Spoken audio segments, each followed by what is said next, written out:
Diabetes, uma data que é comemorada a 14 de novembro de 1991 em alusão ao aniversário de Sir Frederick Banting, médico canadense, co-criador da insulina com Charles Best. Para este ano, a OMS escolheu como lema do dia Educação para proteger o futuro. Aqui no Debate Livre iremos abordar o diabetes, explorando as suas causas e consequências. Os novos números da 10ª edição do Atlas do Diabetes, da International Diabetes Federation, revelam que 537 milhões de adultos em todo o mundo vivem com a doença, número que significa um aumento global contínuo da sua prevalência, confirmando o diabetes como um desafio global significativo para a saúde e o bem-estar de todos os indivíduos, famílias e sociedades.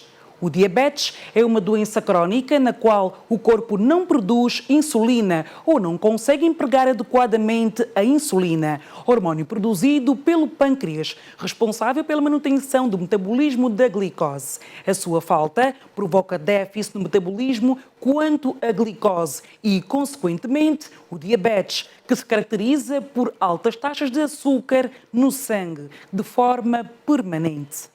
Ao abordarmos o diabetes, causas e consequências, aqui no Debate Livre, você vai ficar devidamente esclarecido quanto aos números de acometidos em Angola, situação do acesso à medicação por via do Sistema Nacional de Saúde, cuidados a ter para prevenir e minimizar as consequências desta doença crónica, tipos de diabetes existentes e quantos médicos endocrinologistas existem em Angola, pois são eles que tratam de doenças bastante prevalentes, tais como diabetes, obesidade, distúrbios da tireoide, entre outros. No painel de especialistas do Debate Livre de hoje, para abordar o diabetes, causas e consequências, Amílcar Xavier recebe o Secretário de Estado para a Saúde Pública, Dr. Pinto de Sousa, que estará acompanhado de profissionais de saúde na mesa onde não há assunto proibido.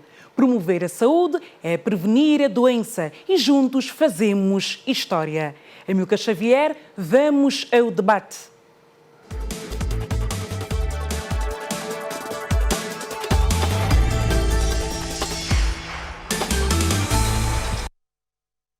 Pois bem, boa noite, Joyce Neto, boa noite a todos os telespectadores. Hoje, emissão especial do Debate Livre, terça-feira, Dia Mundial da Diabetes, uma doença crónica que afeta milhões de cidadãos em todo o mundo. No caso concreto de Angola, mais de 1 milhão de pessoas também são afetadas por esta doença crónica. Aqui nos estúdios temos a presença hoje do Secretário de Estado para a Saúde Pública, Dr. Pinto de Sousa, a quem nós agradecemos.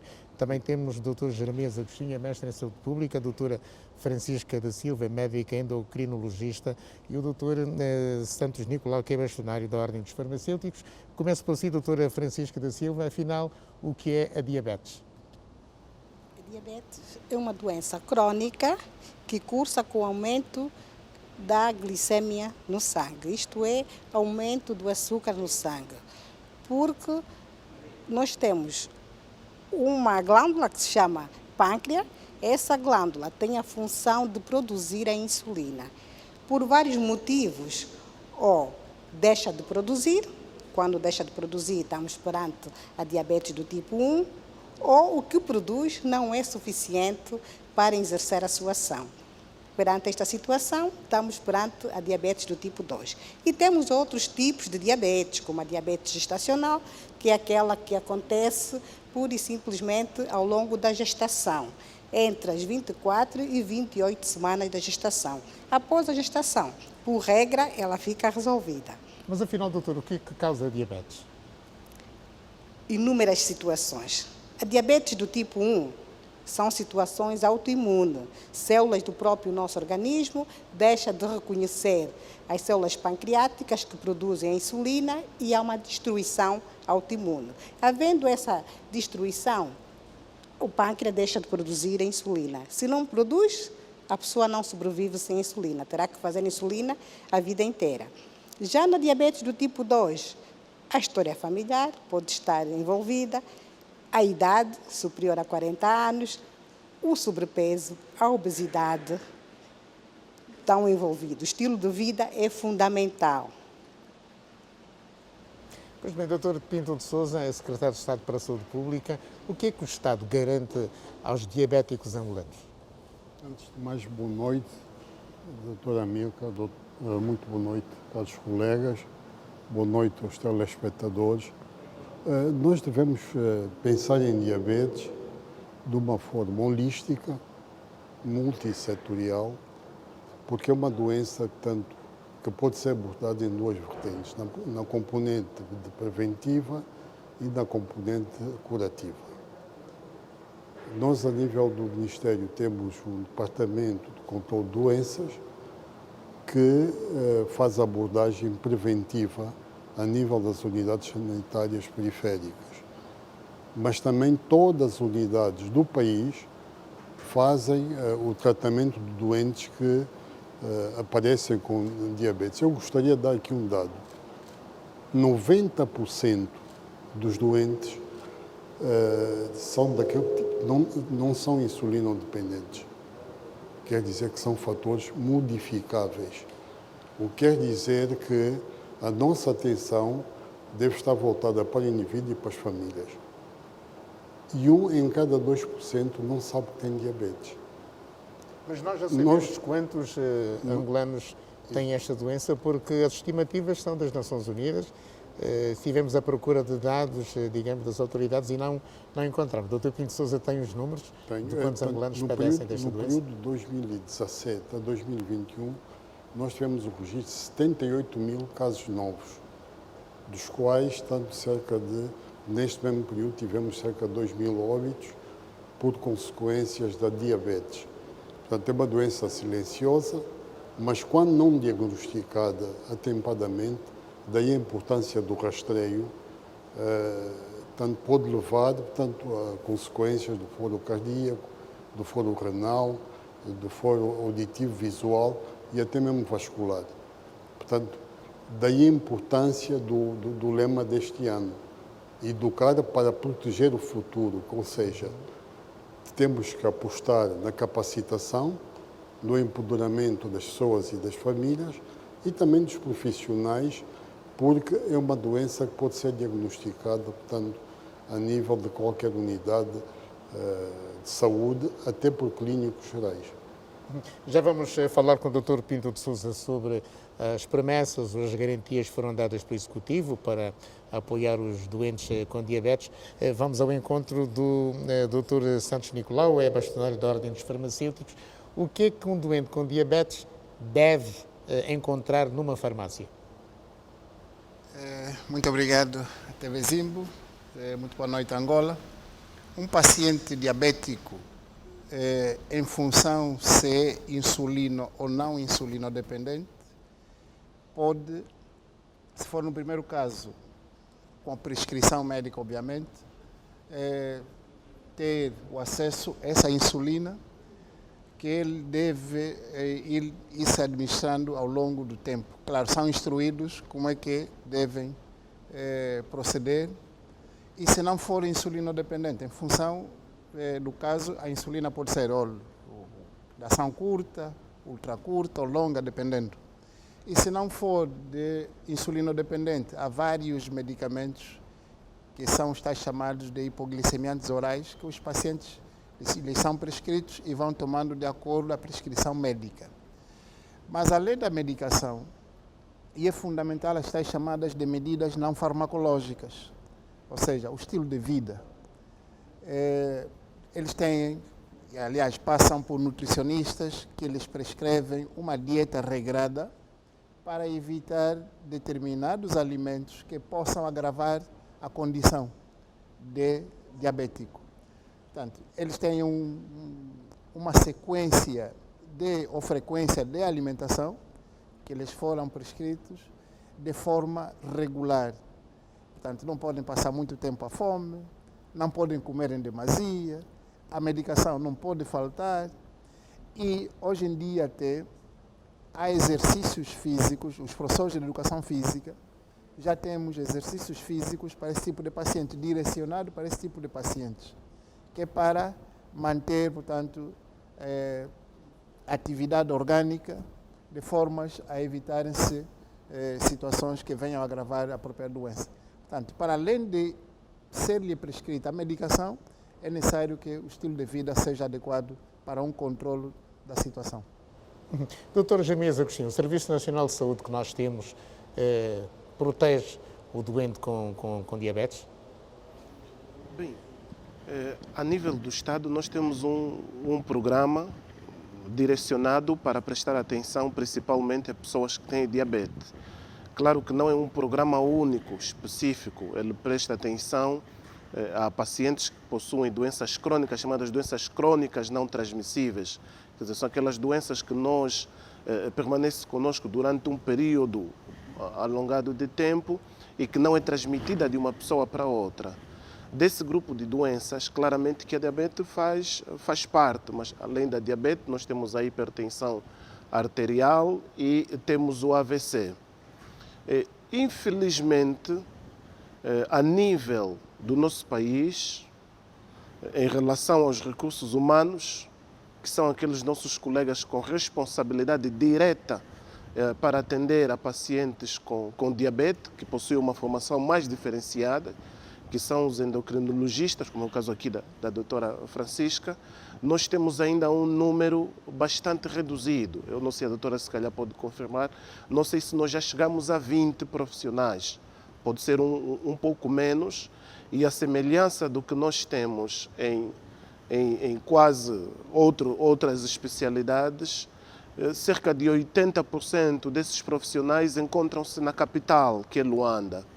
Isto claramente dificulta um pouco o atendimento de qualidade que é necessário para os utentes. Se nós falarmos em termos de medicamentos, hoje os medicamentos que o professor referiu bastante bem, que são os hipoglicemiantes, estão a um preço já mais acessível. 20 comprimidos pode rondar em torno de 2.500 a 3.000 kwanzas. Mas se nós falarmos de outros medicamentos, como por exemplo é o caso da insulina, que precisa de uma conservação especial, tem que estar numa geleira, o transporte, todas essas características, nem todas as localidades nós temos condições para o armazenamento desse medicamento, que é extremamente importante, porque nós ainda temos localidades onde não se possui energia 24 sobre 24 horas, por exemplo. Depois, nem sempre as unidades de saúde possuem este medicamento e ele é bastante caro, os utentes nem sempre conseguem adquirir. Então, neste quesito, eu penso que há um grande desafio que nós temos de melhorar nos próximos anos. Doutora Francisca da Silva, qual é a diferença entre um doente que toma, por exemplo, Janomete e outro que dependa da insulina? A diferença depende muito do que é que nós pretendemos com aquele doente. Nós, quando estamos a tratar um doente diabético, nós temos que individualizar o doente. O biotipo, as doenças associadas, o controle metabólico deste doente e o poder aquisitivo. Eu tenho tido esta preocupação ao longo do tempo, eu tenho estado a fazer de quanto custa um diabético, porque eu não posso prescrever só porque o medicamento é novo, tenho que saber se esse doente tem esse poder aquisitivo ou não. E tem sido um dos grandes problemas, porque o Janomete é caro. Nem qualquer pessoa consegue comprar o Janomete. Nós começamos pelos medicamentos da primeira linha, como a metformina. Se a pessoa tiver o perfil para fazer aquela medicação, ele poderá não ter, eu tenho que optar por uma outra droga. Mas não tem sido difícil. O diabético não gasta menos de 100 mil por mês. E ainda temos dificuldade. Acesso à assistência médica, principalmente nos hospitais públicos, para consulta de endocrinologia. As pessoas podem esperar 4 meses, 6 meses, têm que acorrer às unidades privadas, que não fica barato para o bolso do cidadão. O nosso dia a dia tem sido vivenciar os problemas do diabético. Não é fácil ser diabético em Angola. O Estado teve boa intenção, sim, relativamente à isenção das taxas aduaneiras, mas não está-se a fazer sentir, porque nós não temos uma expensão efetiva. e cada farmácia especula o seu preço. Se o Amilcar for numa farmácia, vai encontrar insulina a um preço, se andar mais 100 metros, vai encontrar outro preço, e os doentes ficam supostamente à deriva. E quando nós temos um doente diabético, o que é que realmente nós pretendemos? É que ele tenha um bom controle da doença para prevenir as complicações. Se eu não estou a prevenir as complicações do doente, eu estou a entregar o doente à morte. E até chegar à morte é um processo grande, falta de controle, falta de assistência, e a OMS está preocupada com a assistência básica de saúde, assistência de qualidade. Então, é um desafio muito grande, o Dr. Jeremias falou muito bem, temos que lutar para isso. Primeiro, lutar para um estudo populacional. Nós temos que ter dados nossos, saber quantos nós somos. Ainda que o Estado tenha vontade de ajudar, mas tem que saber quantos somos realmente. Porque nós estamos a viver de estimativa. Nós não sabemos ainda quantos somos. A OMS, para aqueles países que não têm dados, fazem uma estimativa.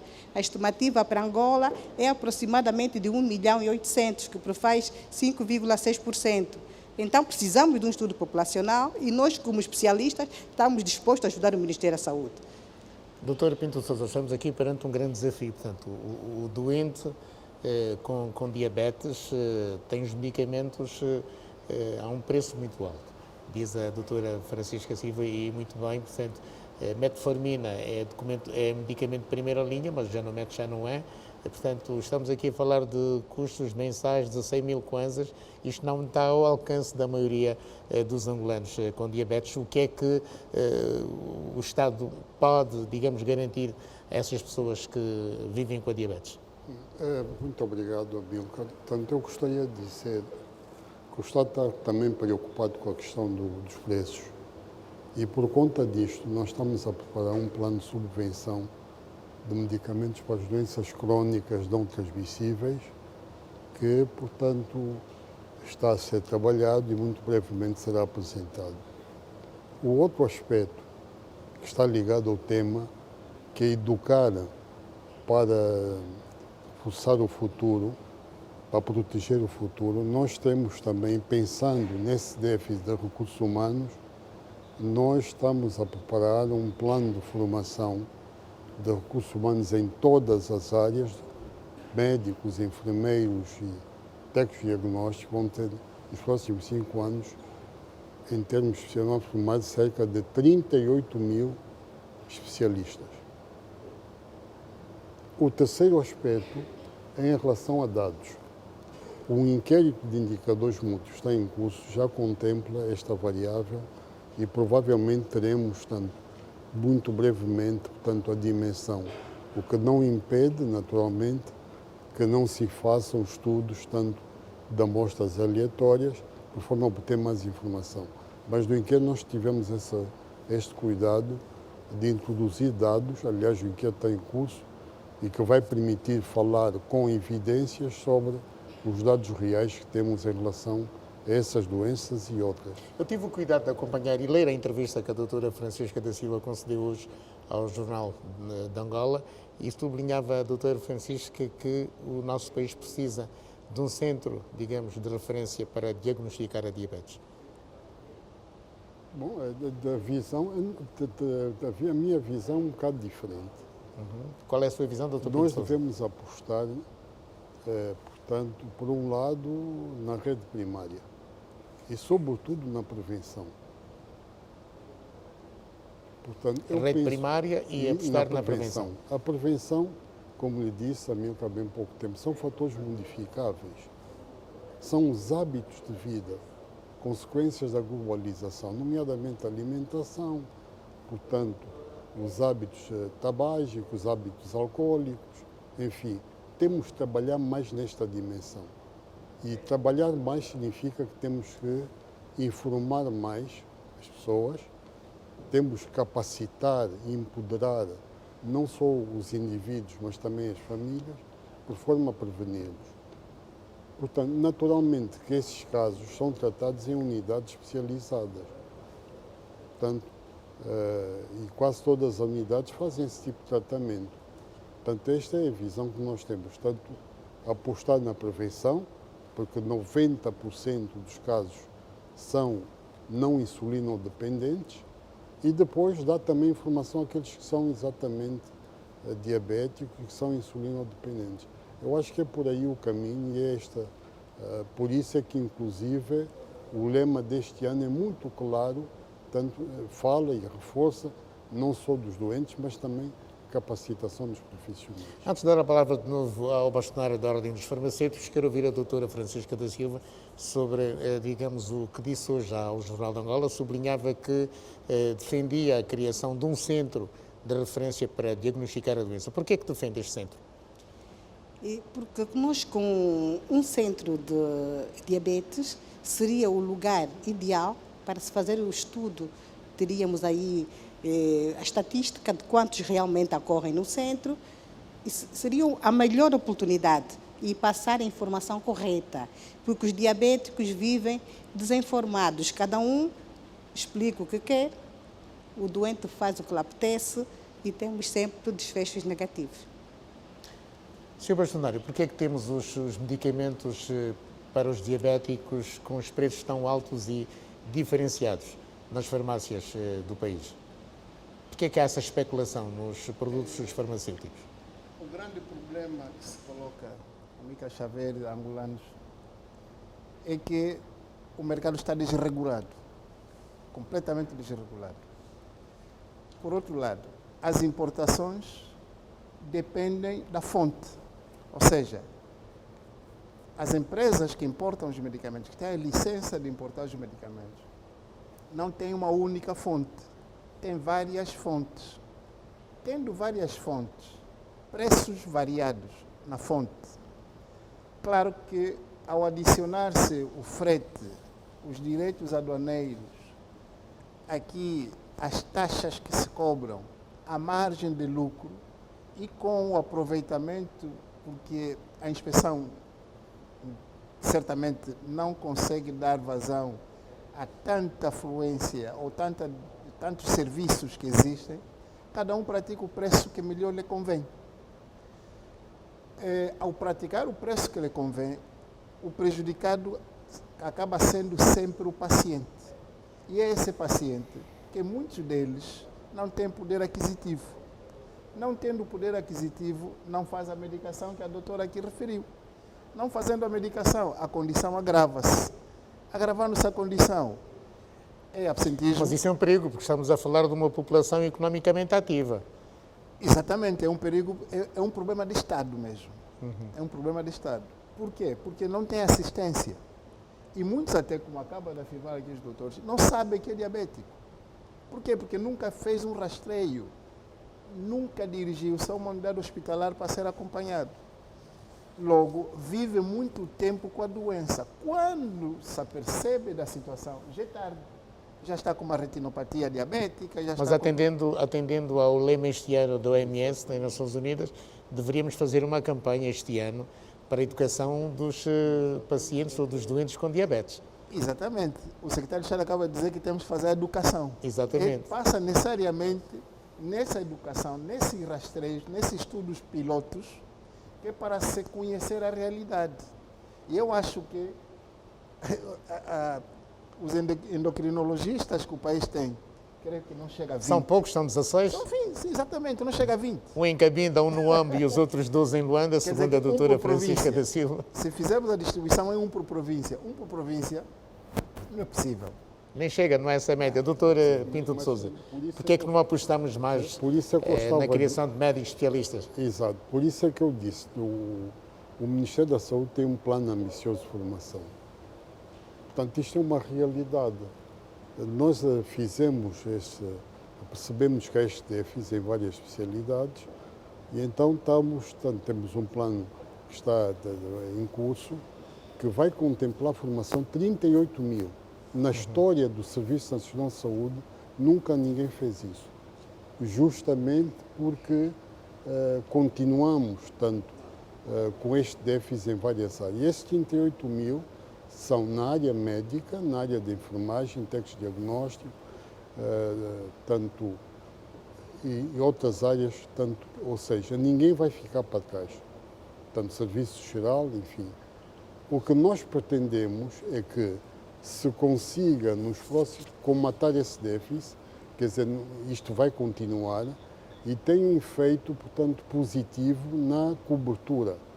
Imaginemos que o número de especialistas que temos atualmente não seria possível, portanto, criar estes centros de referência, mas se formos a pensar daqui a no mínimo 5 anos, já teremos. Porque isto, primeiro, é capital humano. Depois é necessário que se ataque a questão dos preços. E há um plano de subvenção de medicamentos para as doenças crónicas. Portanto, o Ministério da Saúde está atento a essa problemática e, portanto, elaborou um plano que está em discussão. Há exatamente a terceira componente, a educação. Educação, quando eu falo de educação, não apenas dos profissionais, mas, sobretudo, do cidadão e das famílias. Portanto, todos nós somos vulneráveis e propensos a ter essas doenças crónicas. Então, a mensagem que eu gostaria de deixar é que faça o rastreio periódico por forma a que não tenha surpresas. A diabetes é uma doença silenciosa e, quando se manifesta, habitualmente já está num estadio avançado. Portanto, se nós conseguirmos fazer o rastreio e começarmos a apostar, mudar os hábitos alimentares, naturalmente que não teremos esse crescimento aritmético. Mas, doutor Pinho Sousa, temos condições de fazer o rastreio nos hospitais públicos que nós temos no país, quer os de referências que não são referência nacional, mas que, digamos, prestam serviço público? É possível fazer o rastreio. Nós temos que ter este hábito de cuidar da nossa... A responsabilidade da saúde é, antes de mais, individual. Depois passa a ser coletiva. Se cada um de nós fizer isto, naturalmente que, principalmente para aqueles grupos vulneráveis, nomeadamente grávidas, os adultos e algumas crianças, nós estaremos a contribuir para a redução da população que, portanto, curto e médio prazo, portanto, serão diabéticos e, naturalmente, depois com quadros até irreversíveis. Porque é muito aborrecido ser um diabético insulino-dependente. Terá que fazer o tratamento por toda a vida, mas nós podemos reverter. Por outro lado, alguns têm uma componente hereditária e genética, não é? Então, esse aí, quem tem familiares tem que estar mais atento a estas situações. Pois bem, vou aproveitar. Acredita-se que 30% das pessoas que têm antecedentes familiares são candidatos a terem diabetes. Então, temos que jogar com esses multifatores de forma a reduzirmos e termos menos diabéticos.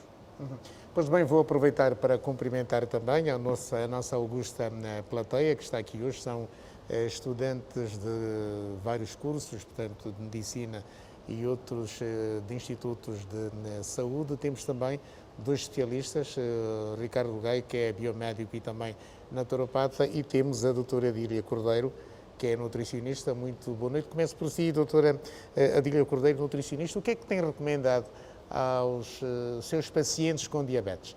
Que alimentação, afinal? Boa noite a todos. Não sei se me conseguem ouvir. Bem, a prevenção é sempre o melhor caminho, independentemente se existe um histórico de diabetes ou não naquele paciente.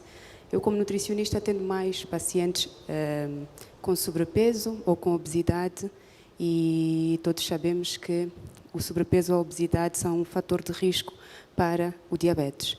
Então, o que eu aconselho sempre aos meus pacientes acima do peso é que, primeiro, lutem para conseguir atingir o peso ideal e depois deem continuidade com uma alimentação equilibrada, variada, com a prática de atividade física regular, com um sono, descanso adequado, porque o descanso também é muito importante. Para os doentes já com diabetes, normalmente a dieta é uma dieta equilibrada, uma dieta variada, em que o paciente deve comer ou deve alimentar-se de 3 em 3 horas, porções pequenas, alimentos mais ricos em fibra, evitar alimentos refinados, farinhas refinadas, porque estes alimentos tendem a elevar a glicémia no sangue e não vão contribuir para uma boa saúde do diabético. A prática de atividade física, mais uma vez, O consumo moderado ou evitar o consumo de bebidas alcoólicas, porque o consumo de bebidas alcoólicas também está relacionado a um agravamento dos sintomas do diabetes, não é? E também é um fator de risco, para além disso. E, de um modo geral, seguir uma vida mais saudável, mais equilibrada. E aqueles que São os consomem bebidas conselhos. gaseificadas? Estas são muito, muito perigosas também, porque normalmente não têm só o gás. Se o problema delas fosse só o gás, era o de menos. O problema é que muitas delas, a maioria delas que são consumidas, além do gás, têm muito açúcar associado. E para os diabéticos não é de todo aconselhável. Eu chamo estas bebidas ou estes alimentos de calorias vazias, porque não têm nutrientes. São extremamente calóricos, têm imenso açúcar refinado e não trazem nenhum benefício, não só para a saúde do diabético, mas não trazem nenhum benefício para a saúde de nenhum ser humano. Ricardo Gaia é biomédico, naturopata. O que é que tem recomendado aos seus pacientes, aos seus doentes que estão com diabetes?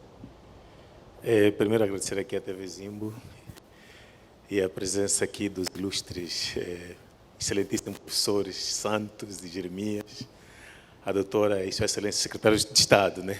É um privilégio e um prazer imenso estar aqui convosco. Muito obrigado. É o seguinte, eu acho que já se falou muita coisa importante, mas nós precisamos também observar alguma coisa importante. Esse número, esse boom enorme de pessoas com diabetes, também está muito associado ao estilo de vida moderno, principalmente aos alimentos ultraprocessados. Já se falou aqui muito bem aqui do sedentarismo, já não vou falar mais disso, mas é preciso termos uma observação com relação a isso, porque a gente vai ter muito sucesso no combate da diabetes se apostarmos muito na educação, principalmente a educação alimentar. Tudo que a gente aprendeu em universidades, em seminários, em palestras, nas viagens que a gente faz, a gente percebe que os hábitos alimentares estão muito ligados com os problemas de diabetes. E isto aqui é algo muito importante. Para dizer que, no nosso caso, nós associamos tudo, né? Eu sou mestrando em nutrição, sou biomédico também de profissão e exerço naturopatia, é minha preferência. E muita gente aqui sabe, há 30 anos que eu faço isso. Mas a naturopatia oferece recursos impressionantes. Eu estava a cursar num hospital na China, onde vi tratamentos e até curas de casos de diabetes com terapias tradicionais chinesas mesmo. Alguns casos de diabetes, né? É claro, não estou a falar de diabetes tipo 1, nunca ouvi nisto, mas tipo 2. E eu, como assisti, eu fico com a impressão de que o uso de recursos naturais pode contribuir imenso na qualidade de vida dos doentes com diabetes. Até porque existem muitos recursos. Nós estamos aqui a falar aqui de muitos remédios convencionais que são muito importantes, mas depois nós temos essa questão aí, né? Está muito sujeito às oscilações econômicas, ao dinheiro, enfim. Mas também precisamos pensar naquilo que está disponível, até que hoje a ciência já tem demonstrado que está disponível aqui os nossos recursos, por exemplo. Nós temos muita pata de vaca, é só fazer uma busca no Google científico, e já está documentado cientificamente que é um excelentíssimo remédio para baixar os níveis de açúcar. Isso nós temos muito aqui no Kwanza Norte. E também a quebra-pedra, quer dizer, estou assim a lançar aqui alguns dados. Quer dizer que nós temos muitos produtos naturais que ajudam muito na prevenção e no combate da diabetes. Só chamar a atenção que os produtos naturais trabalham muito mais como suplemento, porque... Tem um exemplo de produtos naturais? Alguns dos produtos naturais. Eu falei aqui da pata de vaca, falo aqui de quebra-pedra, vou falar da cavalinha, vou falar de um produto que abunda muito aqui no Maza Sul, na Matala, que é o cardo santo, poderosíssimo remédio para tratar diabetes, e muitos dos produtos sintéticos, farmacêuticos, são produzidos com base a essas ervas. E um produto também muito importante que temos aqui em abundância é o brututo. As combinações de brututo com essas ervas são excelentíssimas, ajudando a tratar doentes com diabetes. Só prestar uma atenção que, mesmo nas terapias naturais, é preciso a abordagem do médico. É preciso que o especialista, endocrinologista, atue e passe um relatório fidedigno que vai ajudar a padronizar a medicação certa. Não é prudente recomendar sem a participação desses médicos, não é mesmo prudente. E é necessário que os protocolos sejam bem elaborados para facilitar a elaboração de um protocolo genuíno de terapias naturais. Hoje já não se fala muito de terapia natural, fala de terapias integrativas, porque nós dependemos muito desses especialistas para melhor atuarmos e nos enquadrarmos. Muito obrigado. Dr. Jeremias Agostinho, a medicação de um naturopata serve para o diabético? Bem, nós sabemos que a medicação natural tem um efeito bastante positivo para o organismo. Na nossa realidade, nós precisamos de estudos que, de facto, confirmem o efeito hipoglicemiante de muitos fármacos que são disponibilizados pelos naturopatas e mesmo pelos terapeutas tradicionais, que nós vimos eles espalhados um pouco pelo país, referindo que de facto conseguem tratar, curar, reverter os casos de diabetes, mas temos que evoluir. Temos que evoluir para a documentação desses medicamentos que são utilizados, a padronização, porque hoje o exercício da naturopatia está muito ainda confusa e ali existe muito charlatanismo. Nós já temos uma lei que de facto regula o exercício da medicina tradicional. Penso que foi aprovada há cerca de 2 anos. O que precisaríamos é de um serviço de expansão que funcione de facto, que consiga identificar quem são os profissionais capacitados para exercer a naturopatia e, a nível do próprio Ministério da Saúde, penso que existe um departamento que agora trabalha muito com o Instituto Nacional de Investigação em Saúde, responsável pela avaliação de todas essas propostas de terapia natural que são apresentadas. Porque se for de facto confirmado, isto é um aspecto bastante positivo, quer dizer, mesmo para nós médicos, pode auxiliar-nos a controlar os pacientes que nós temos com diabetes. Mas precisamos dessa visão um pouco mais científica local. Há estudos internacionais feitos, há fármacos tradicionais, naturais, internacionalmente comprovados que têm esse efeito. Aqui localmente precisamos que os naturopatas, que são as pessoas que mais lidam com esses fármacos, que de facto tornem público resultados desses estudos e que haja de facto essa integração, que ela é bastante positiva.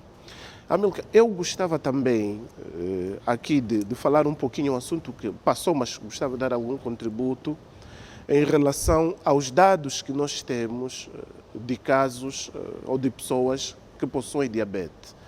E se calhar nós temos que chamar aqui também para contribuir as nossas universidades, porque a semelhança do que ocorre um pouco com os outros países, os órgãos governamentais, como o Ministério da Saúde, por si só, não conseguem ter esses dados, porque boa parte dos dados que se tem são hospitalares, são de pacientes que acorrem às unidades de saúde e depois são diagnosticados e seguidos pelos colegas, os endocrinologistas e não só. As universidades têm um papel muito importante, que é de fazer investigação nas comunidades, para nós nos aproximarmos a dados mais reais sobre a diabetes. Há um aspecto fundamental. Hoje nós temos distribuídas pelo país muitas universidades com cursos de medicina. Temos na UILA, temos em Malange, temos em Benguela, Uambo, Luanda e penso que em Cabinda também. Se nós falarmos de cursos de enfermagem, nós temos praticamente o curso de enfermagem em todas as províncias do país. Quase que podemos chegar daqui a pouco a todos os municípios. Depois temos técnicos de diagnóstico terapêutico, temos cursos de nutrição, análises clínicas. As universidades, dentro das suas linhas de investigação, devem incentivar e financiar estudos para rastreio nas comunidades de caso de diabetes. Nem que seja um rastreio com um exame de glicemia, que facilmente pode ser feito, devidamente analisado, em função das condições da pessoa que foi mensurada, se ele consumiu alimentos, se não consumiu, se estava em jejum ou não, mas tem essa responsabilidade. Agora, há um fundo do Estado, que é o Fundecit, que é um fundo direcionado para estudos, que, pelo menos com alguns investigadores que eu entro em contato, que têm observado muitas dificuldades em obter financiamento. Se calhar é preciso desburocratizar um pouco mais, porque este fundo vai auxiliar o próprio governo a fazer esses estudos.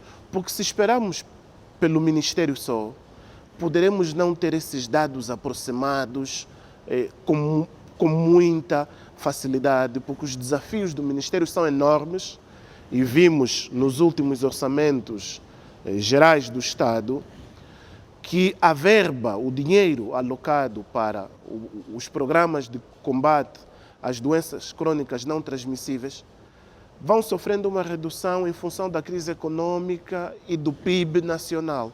Então é preciso chamar esses outros órgãos, até, já para terminar, até mesmo inclusive, empresas que têm uma responsabilidade social muito grande, as empresas têm essa responsabilidade, devem financiar os projetos que chegam à sua mesa e que têm a ver com estudos sobre, por exemplo, estamos a falar da diabetes e não só, de outras doenças também. Obrigado, junta-se também a nós. Bem-vinda, Celsa, é promotora de saúde. Boa noite, seja bem-vinda.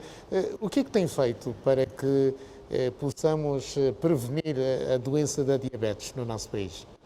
Boa noite a todos, boa noite pelo convite. Prevenção, mil vezes melhor do que a cura. Não há comparação possível entre a cura ou o tratamento e a prevenção. A cura ou tratamento é dispendioso para o país, para o governo.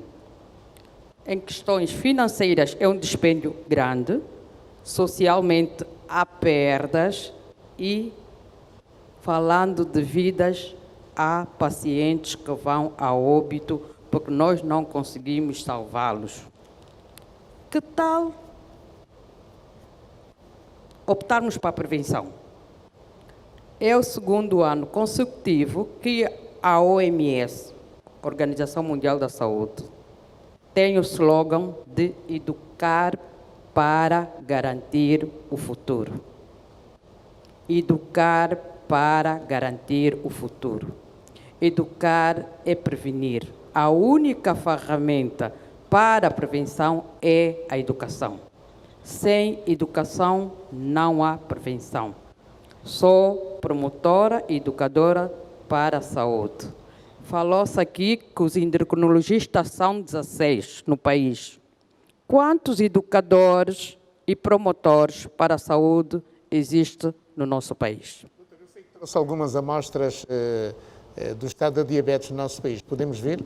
Queria falar aqui da mentalidade, ou termos que cultivar a mentalidade da prevenção. Isto é um glucômetro, é a máquina, é o aparelhozinho que mede o açúcar no sangue com uma gota, simplesmente com uma gota. Eu tenho aqui o outro artigo para tirar o sangue do dedo, que não dói, uma gota, e este aparelho há nas farmácias à venda. As famílias deviam fazer um esforço de ter um aparelho desse em casa. Quanto é que custa? O aparelho por si não custa tão caro. O que custa é a fita que mede, um pouco mais. deve estar aí por 15 mil ou 10 mil sem fitas. Menos? Mais de 15? Prontos, com essa inflação. De quantas vezes ele terá que medir. Já vou dar a palavra à doutora Francisca da Silva. Então, este aparelho, muitas famílias já têm o aparelho de medir a tensão arterial. E por que não podem ter um aparelho deste? Consecutivamente, 3 vezes ou 3 dias seguidos, 4 dias seguidos, em jejum, medir o açúcar no sangue. Se ver que está a dar 120, recorre ao hospital a dizer: eu estou aqui a medir 3, 4 dias, em jejum, sem comer nada, está-me a dar 120, 125 por aí. Pode ser casual, pode ser que não é diabético, porque pode estar com uma doença, pode estar com estresse, algum problema, e o médico vai mandar fazer 3 exames que vai confirmar se realmente é, ou é ocasional, está com o açúcar um pouco para cima, porque está a viver uma situação, uma separação, um estresse, está com uma malária e não sabe. Então, se nós não comprarmos este aparelho, se nós não educarmos a população, se não falarmos das causas, porque só se combate a diabetes conhecendo ela, só se combate o inimigo quando sabemos quem é o inimigo, a que horas ataca, como ataca, quais são as artimanhas do inimigo. Se nós não ensinarmos a população o que é a diabetes, quais são os sinais, quais são as causas, para evitar as causas que já se falou aqui: má alimentação, obesidade, sedentarismo, alcoolismo, tabagismo, estresse excessivo. Se eu conhecer as causas da diabetes, eu vou evitar um bocadinho. É para comer mal, não. É para alcoolismo, não. Vou beber, sim, senhora, porque faz parte dos prazeres da vida, mas alcoolismo, não. É para tabagismo, não. É para vou ter que me movimentar, porque sedentarismo causa diabetes. Então, assim, nós podemos combater. Sem educação, não há prevenção. Não se pode falar de prevenção se não houver educadores, se não houver promotores para a saúde. E o que eu faço... Salsa, tem mais alguma máquina, algum equipamento? Queria falar da prevenção das consequências da diabetes, porque o que nos incomoda não é a própria diabetes. A diabetes é inofensiva, ela é silenciosa, ela não dá febre, não dá dor, não dá mal-estar. O problema está nas consequências. E muitas das vezes os pacientes refutam, negam-se a fazer a medicação segundo a prescrição médica. E quando o paciente passa dos medicamentos antidiabéticos orais, que ele já não produz nenhuma insulina, então há necessidade sim de fazer o tratamento com a insulina, ali o paciente nega categoricamente que não quer fazer e ele vai ter as consequências sim, que começa da cabeça até os pés, que é um processo conforme a doutora Francisca Silva disse. Ele vai ter AVC, ele vai ter trombose, ele vai ter cegueira, que é irreversível, ele vai ter infarto, ele vai ter falência do rim, ele vai ter complicações sexuais ou da vida sexual, vai ficar complicada, ele vai ter, sim senhora, pode vir a ter uma amputação, porque ele não está a fazer a medicação conforme lhe foi prescrito. A única maneira de atrasar ou prevenir essas consequências é fazendo o tratamento. Eu só trouxe isso para mostrar em casa, que esta é a caneta. A agulha é tão pequena porque ela só transpassa 3 camadas da pele. Ela não vai para o músculo, ela não faz dano nenhum. Então é tão pequena que não há necessidade do paciente negar o tratamento com insulina. E ainda tem outra, o paciente diz que vai ficar dependente, como se a insulina fosse uma droga. Não. Insulina salva a vida, não é droga. É a mesma insulina que o seu pâncreas deixou de produzir, conseguiu-se fazer uma humana, porque há 100 anos atrás tratava-se com insulina do porco suíno, mas fez exatamente a humana. Então não é droga. Obrigado, doutora. Bem-vinda à Salsa. Doutora Francisca da Silva, afinal, quais são os cuidados que um doente com diabetes deve ter? Antes de passarmos para o cuidado, não queria deixar passar o que o colega naturopata disse relativamente à cura da diabetes. As doenças crônicas não têm cura. Temos que ter uma certa atenção. Eu poderei ter um bom controle da doença, mas tenho que ter cuidado. Se eu ficar sedentário, se aumentar o peso, vou voltar a ter diabetes. E temos tido, às vezes, situações muito desagradáveis. Eu, quando um doente está a fazer um tratamento natural, eu digo faça, mas não deixa de fazer o convencional, porque eu sei aonde vai atuar. E a maior parte dos doentes acabam chegando no hospital com complicações agudas e indo para uma unidade de cuidados intensivos. Então, temos que ter um certo cuidado relativamente a esta situação. É o que o doutor Jeremias disse muito bem, temos que ser prudentes, ver que realmente o que está a ser feito, quem deve fazer, e eu acho que o Ministério da Saúde tem um trabalho grande relativamente a esta situação. Dr. Pinto de Sousa, afinal, entre o convencional e o natural, o que é que recomenda? Como especialista também e médico de saúde pública. Eu respeito os colegas o biomédico Ricardo Gaio. Respeito, mas eu ainda vou pelo convencional, portanto, porque acredito, o convencional tem centenas ou milhares de milhões de evidências científicas. Eu vou dar um Há algum exemplo. perigo para quem opta pelo natural? Eu, como não tem muitas evidências científicas em relação aos resultados, não posso pronunciar, não me sinto muita vontade de estar a dar um... Mas aquilo que eu sei, tanto em relação ao convencional, isto eu conheço bem, Faço mas essa em pergunta, relação... insisto, porque o Dr. Ricardo dá consultas aqui na ZIM. Pois, tanto não... Mas é necessário que, por um lado, tanto tem uma base de dados de identificação, quem são os verdadeiros e quem não são, e depois, tanto vermos realmente, em função dos casos, se os resultados são eficazes. Tanto em relação a isso, tanto não posso... Tem pouca informação em relação a isso. Agora, eu queria dizer uma coisa. Há um aspecto importante. A OMS, durante 5 anos, insistiu que a solução da diabetes passava pelo aumento do acesso. E o número de casos continua a aumentar a nível do mundo. Não é o acesso, é a educação. Este ano, então, mudaram de lema, é educar para proteger o futuro. Porque realmente é educando as pessoas, conhecendo quais são os fatores de risco, que nós pegamos nessa parcela de 90%, que é a maioria, podemos reverter, ainda vamos a tempos de reverter. Podemos aumentar o acesso, podemos ter mais, não é por aí o caminho é mesmo informação, é educação. A educação é a melhor estratégia para essas doenças, quase todas doenças crónicas não transmissíveis. Ok, mas Dr. Pinto de Sousa, a OMS também está muito preocupada pelo facto de muitos governos, e principalmente africanos, não assumirem os custos, digamos, do tratamento da diabetes. Exatamente, é outra preocupação. Nós temos que baixar... No nosso caso, o que é que podemos dizer à OMS? Nós temos que arranjar políticas por forma que, por um lado, portanto, haja alguma subvenção desses medicamentos. E a subvenção também deve ser acompanhada com a produção de medicamentos genéricos local, porque se nós tivermos uma produção elevada a nível do continente africano, é só vermos quantas fábricas é que temos, que, portanto, nós iremos também ter maior distribuição e, naturalmente, que portanto, a carga familiar irá reduzir.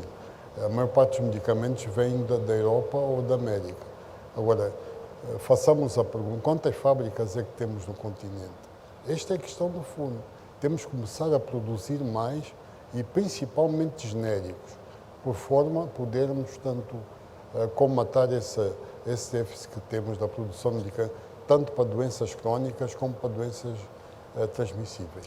Pois bem, hoje é o Dia Mundial da Diabetes, por isso estamos a falar desta doença crónica aqui no especial Bate Livre. A terça-feira, hoje, a TV ZIM também inicia a sua programação oficial para assinalar os 15 anos de existência na sua vida. Então, um curtíssimo intervalo. Quando voltarmos, vamos voltar a estar à conversa com os nossos convidados especiais. Hoje o nosso programa de debate livre tem também a contribuição na plateia de estudantes que estão a fazer medicina e outros que estão a fazer diferentes cursos em saúde. Então, um curtíssimo intervalo, quando voltarmos, vamos voltar a falar de nutrição, até porque também há cada vez mais crianças obesas e com diabetes. Outra grande preocupação é perguntar à ordem dos farmacêuticos se há genéricos para combater a diabetes. Portanto, se há genéricos nas farmácias para combater ou para ajudar ou para apoiar as pessoas com diabetes no nosso país. Então, um curtíssimo intervalo, já voltamos. Hoje é o Dia Mundial da Diabetes.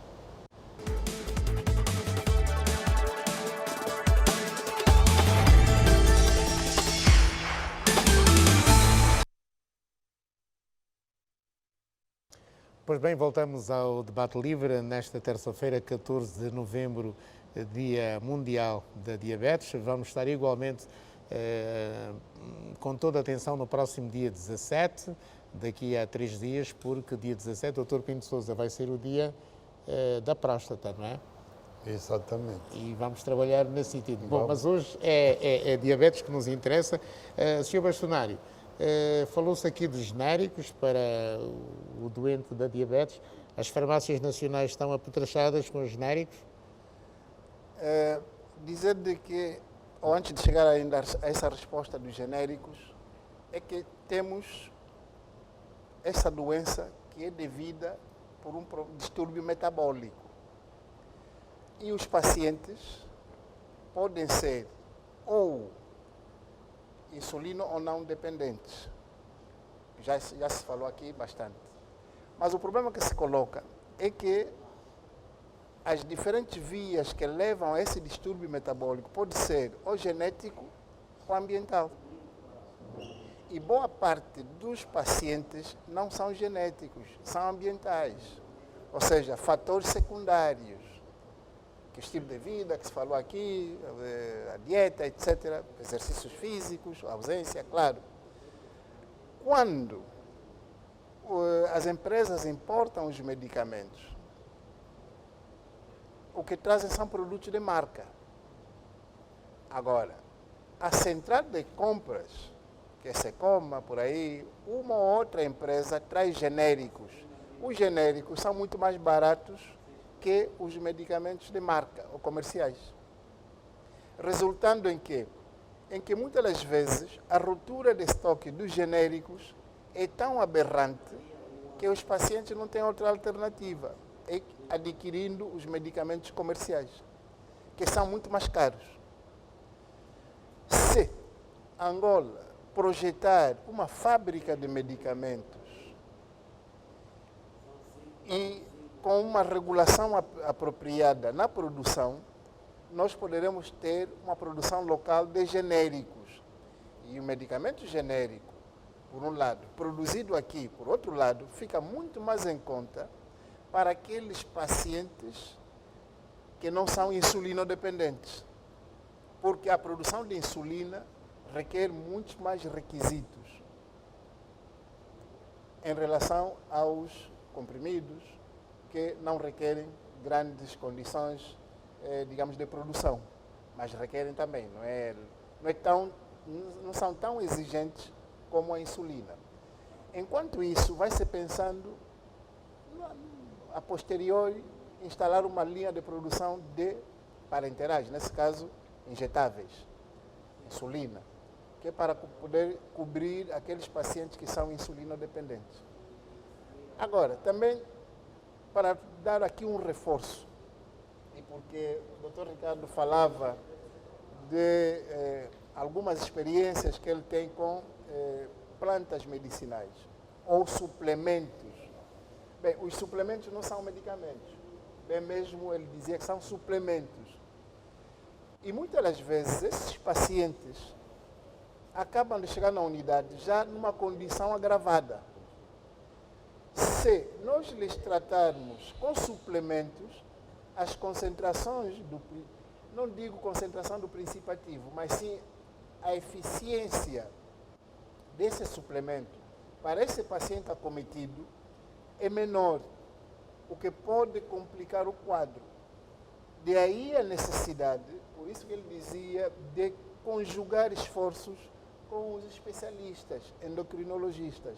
Mas qual é o problema que se coloca? É a interação, em que pode haver uma interação da medicação prescrita convencional com os suplementos. Daí haver ou uma inativação do produto que foi prescrito e daí a ineficácia terapêutica.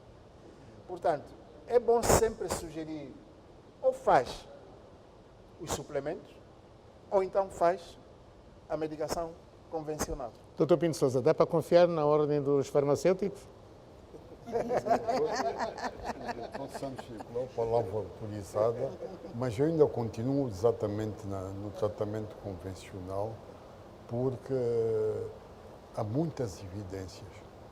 Em relação, portanto, ao não convencional, com todo o respeito, colega, nós temos muitas dúvidas e as evidências não estão assim tão robustas. Estas são, quando há uma produção de um novo medicamento, um novo produto... Doutor Pinto Sousa, permita que lhe diga, o Estado tem dúvidas, o doutor prefere o convencional, mas os naturopatas penetraram, estão aí. Mas nós vamos fazer... Penetraram, se me permitem a expressão. Portanto, nós estamos a fazer uma base... Vai haver regulação. O Estado já regulamentou a ação, a atividade dos naturopatas? Está a ser regulamentado. Está a ser regulamentado, mas eles invadiram hoje, também passo o termo, as televisões, o espaço público. Nós, às vezes, tomamos nota, e, portanto, não é o caso, mas há casos, tanto, que têm surgido e que não têm sucesso. De insucesso e, às vezes, insucesso grave. Depois, as unidades sanitárias acabam por receber esses casos. Portanto, isto é um alerta. Se é diabético, procure uma unidade e faça tratamento convencional. O restante tratamento, desde que não haja evidências, são tratamentos duvidosos. Este é o apelo que faço em relação, portanto, enquanto responsável, portanto, do setor de saúde pública. Não é? Então, não devemos pôr em risco aquilo que é o grande bem que é a nossa saúde. Doutora Francisca da Silva, voltando ainda à questão dos cuidados a ter, a pergunta que lhe quero fazer é sobre, se quisermos, a medição da glicémia para que possamos saber do nível, digamos, de açúcar no sangue. Afinal, onde fazer esse tratamento? Essa aferição da medição devia ser nos centros de saúde. Infelizmente, ainda temos algumas dificuldades. Mas onde medir? Se eu estiver no bairro, onde é que eu vou medir? Tenho que vir até a cidade, até o centro? Eu interajo muito no com, caso de Luanda, com por os exemplo? utentes e eles têm que ir à farmácia, porque os postos médicos não têm glucômetro. Tem que ir à farmácia para medir? Medir e pagar. Medir e pagar, infelizmente. E quanto custa medir a glicémia numa farmácia? Acho que é mais que 1000 kwanzas. Quanto? Mais que 1000 kwanzas. Mais do que 1000 kwanzas? Sim, sim. Isto é muito dinheiro. E Amilcar, o diabético do tipo 1, o professor quer falar? Faz favor? Deixa-me só, o doutor Pinto Sousa querer acrescentar. Pode falar, professor. Há alguma mensagem que não seja correta. Portanto, os hospitais da rede primária, portanto, fazem medição da glicémia. Os hospitais da rede primária? Quando eu refiro, portanto, os hospitais municipais, da rede secundária e da rede terciária. Na rede primária faz-se. Não precisa de ir à farmácia gastar? Portanto, vai aquele que quiser. Portanto, mas, em princípio, se for uma unidade da rede primária, será atendido e, naturalmente, será tratado, se for o caso. Bom, a doutora Francisca da Silva é de uma unidade hospitalar de referência do setor privado. Do setor privado. Eu sou do privado, mas interajo com... Interage com esses pacientes que estão no Serviço Nacional de Saúde. E também faço a minha ação social.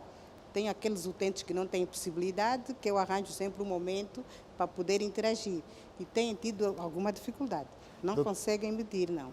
Doutor Germino Sousa, o que é que sabe sobre isso? Eu penso que na rede pública a questão é a disponibilidade em função da procura. Ou seja, as unidades primárias, conforme disse o professor, estão preparadas para fazer o exame.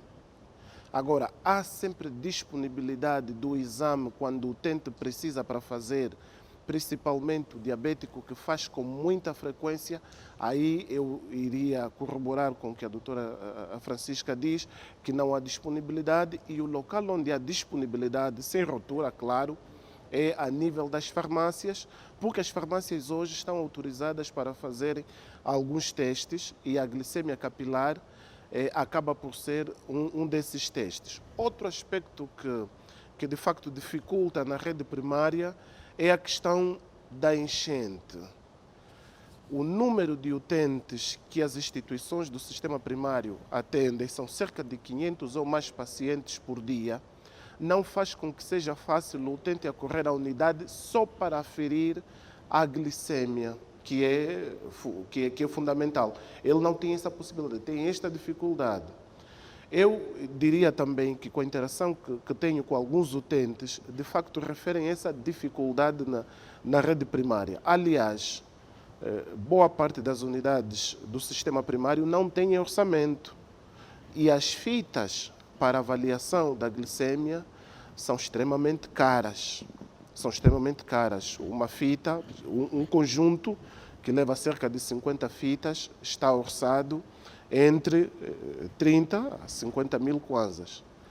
Esse teste de glicemia, estamos a falar das unidades do sistema primário, às vezes nas próprias unidades do sistema terciário também há escassez, por causa da frequência com que, do número elevado de pacientes, esgotam com rapidez e a reposição é lenta, leva à ruptura do estoque e muitas vezes as unidades não têm, mesmo os grandes hospitais.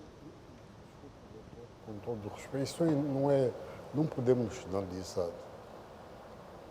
Eu tenho passado pela rede primária, portanto, tenho visitado o país. O que acontece, portanto, é que há situações pontuais. É que não, a rede primária não tem, não é verdade.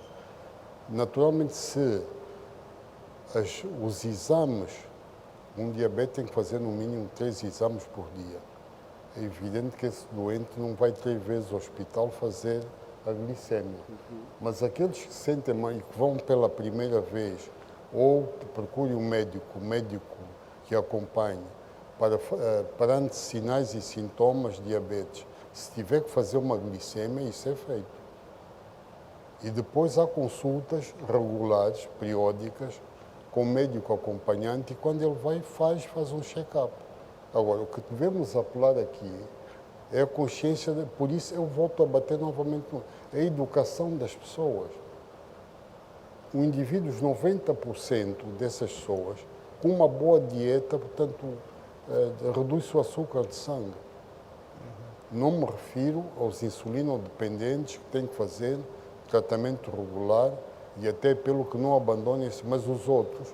É uma questão de educação alimentar, como o doutor disse. É mesmo isso. Eu dou vários exemplos, alguns de nós... Certo, vamos voltar a ouvir a doutora Adília Cordeiro, que é nutricionista, mas antes, aqui da plateia, Adelaide Mavela, tem alguma questão para colocar os nossos convidados especiais? Muito obrigada pela palavra. Sabemos que a diabetes não é uma doença transmitida ou contagiada de uma pessoa para outra. Gostaria de saber quais são as principais causas da diabetes. Gostava muito de saber também o que é a diabetes do tipo 1 e o que é a diabetes do tipo 2 e qual a diferença. E, por fim, como prevenir a diabetes. Obrigado. É para a doutora Francisca da Silva. Posso responder? A diabetes é uma doença crônica.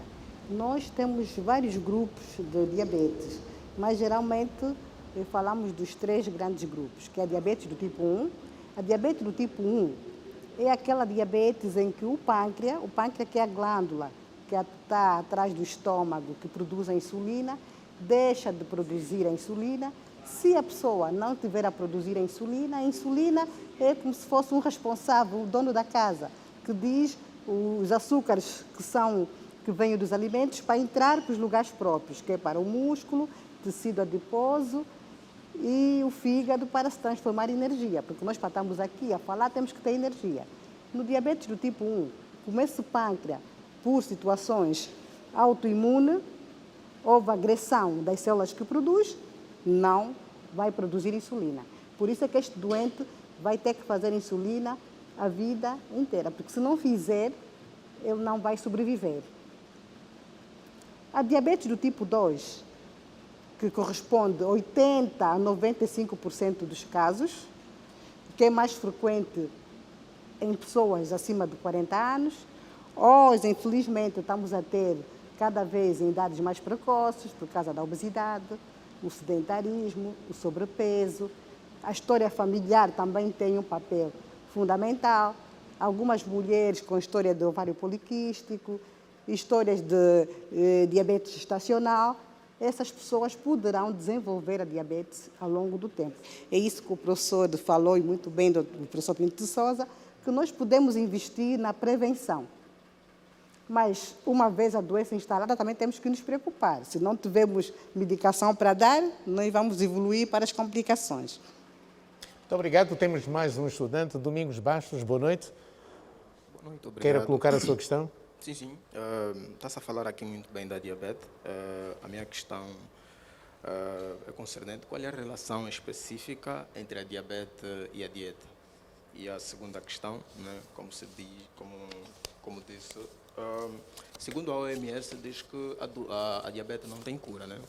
Mas aqui o doutor ao lado frisou que, segundo a medicina convencional, se assim nós poderemos dizer, a medicina natural, desculpa, há situações em que já mostraram que existiu a cura. E eu gostaria de perguntar aos caros utentes, uma dieta virada à base de plantas pode mudar o ciclo de pacientes portadores de diabetes? Muito obrigado, doutor Santos Nicolau. Queira responder? Primeiro era para responder, esqueci o nome. A questão colocada pela Adelaide Mavela. Quando falava fatores de risco, dizia que, a princípio, os fatores podem ser ou genéticos ou ambientais. Cerca de mais de 90% são ambientais. E veja que há um fator ambiental que, para o cidadino aqui em Luanda, que é bastante penalizador: o stress. Nós ficamos quantas horas no engarrafamento? Quantas horas à espera de um táxi na paragem? Isso tudo estressa. Essa adrenalina que se liberta, a adrenalina é hiperglicemiante, ou seja, aumenta o teor de açúcar em sangue. E se essa pessoa for geneticamente propensa, acaba desenvolvendo a diabetes. Por quê? Porque quase todos os dias está submetido a estresse. Existindo essa predisposição genética, logo estará já mergulhado no quadro patológico. Estamos? Portanto, aí está uma das causas, para além daquelas que já citamos. A outra que se coloca são os medicamentos que são prescritos não para diabetes, para outras doenças. Os medicamentos são utilizados no fórum psiquiátrico, os antidepressivos, os neurolépticos. Esses acabam aumentando o teor de glicemia, de glicose, de açúcar em sangue. Se há predisposição genética, com essa terapia prolongada, acaba também o paciente desenvolvendo a diabetes. Mas, doutor, os doentes com diabetes não podem contrair outras doenças? Bom, é que ninguém quer contrair doenças. Infelizmente, as doenças nos encontram. Mas há aí umas oportunísticas que aparecem. Exatamente. Não é? Exatamente. E fica mais difícil depois do tratamento. Fica mais vulnerável, em que, e se o facultativo médico não tiver o cuidado de selecionar bem os medicamentos a prescrever nessa doença que não é diabetes, acaba penalizando o paciente, em que agora desenvolve a diabetes. Deixe-me ouvir a doutora Cordeiro, nutricionista, em relação às crianças que estão a ganhar muito peso. Há muitas crianças obesas e estão a contrair também a diabetes. É por causa da alimentação? Sim.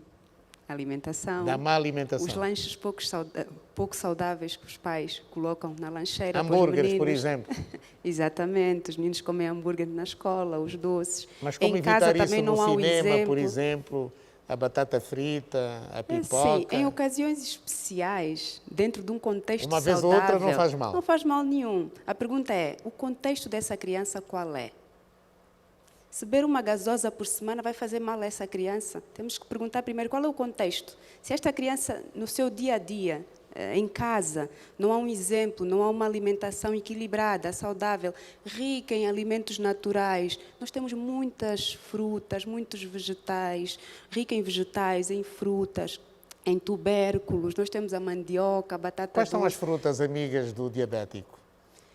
É assim, eu como nutricionista, esta é a minha opinião pessoal e a ciência diz o mesmo. O diabético não tem que deixar de comer só aquela fruta, pode comer todas as frutas.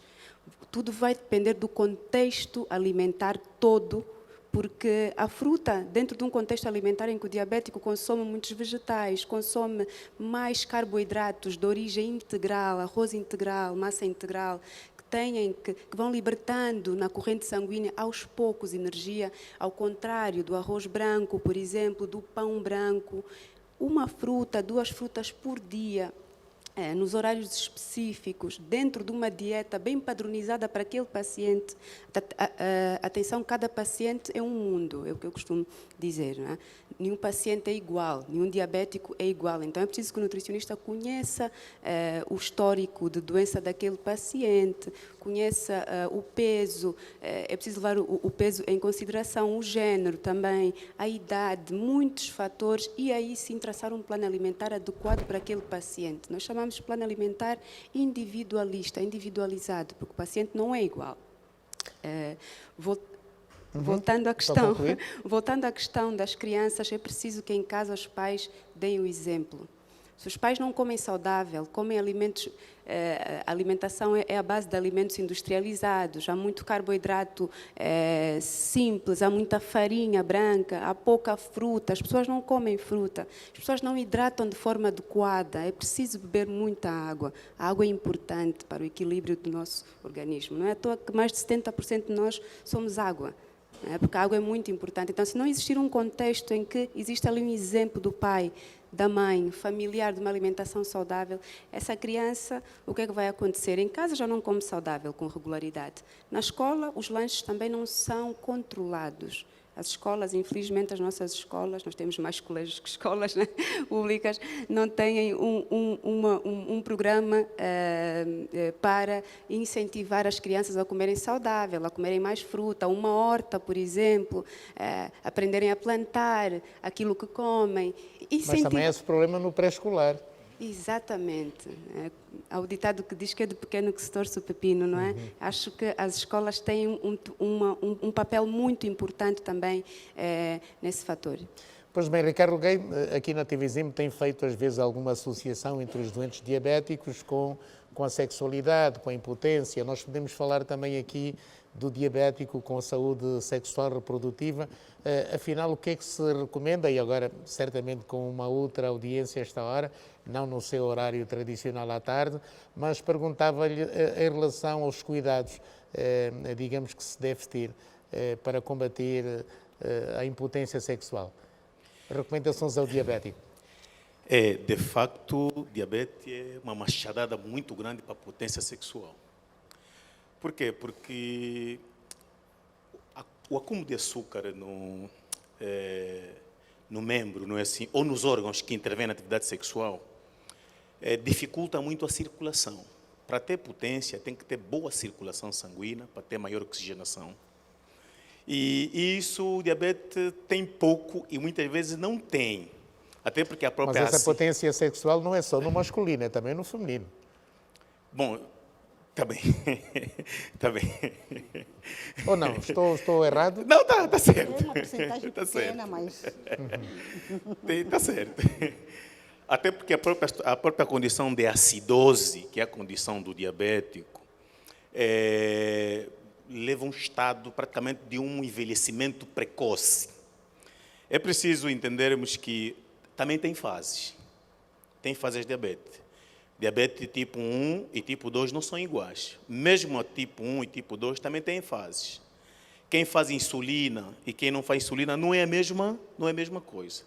E tem a intermédia, que não é diabetes, por exemplo, a pré-diabetes, que não falamos aqui, que é uma pessoa com grande predisposição para ser diabético. Facto é que diabetes moderado tem pouca hipotensão, às vezes não tem. Mas, na maioria das vezes, o diabetes, daqueles níveis muito elevados, costuma estar sempre associado à hipotensão. E depois tem outro problema.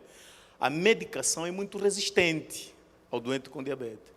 Então, tem um aspecto importante, que é preciso depurar o sangue do indivíduo diabético, que nós chamamos isso, chama-se de desintoxicação. Fala-se muito pouco disso. Por exemplo, os banhos quentes, as saunas, que devem ser também feitos com bom acompanhamento, já que o diabético tem pouca sensibilidade. Mas que faz com bom acompanhamento? Ajudam bastante, porque mesmo tomando remédios afrodisíacos, se não tiver esses pormenores, eles não vão ter ação, ainda vão acabar prejudicando o indivíduo com diabetes. Já que as artérias estão muito fragilizadas e esses remédios afrodisíacos são muito energéticos, ainda podem acabar criando fragilidade e até romper mesmo as veias. É um desafio muito grande para um indivíduo com diabetes tratar o problema da disfunção erétil, tanto no caso das senhoras como no caso dos senhores. Obrigado. Deixe-me ouvir a doutora Bem-vinda Salsa em relação a isso. Nesse seu trabalho para prevenir a doença, promovendo a saúde, há alguma associação entre o diabético com a sexualidade? É uma associação, porque faz parte das consequências. Mas o paciente com diabetes, não categoricamente podemos falar que ele vai ter uma disfunção sexual. O que não controla, o que não está controlado. Porque há duas vertentes. Ou a diabetes controla a pessoa, ou a pessoa controla a diabetes. Ou a diabetes domina, ou a pessoa domina. E para a pessoa dominar, ela tem que conhecer a diabetes. Nós temos, a Organização Mundial da Saúde e a Federação Internacional da Diabetes falava de 3 pilares.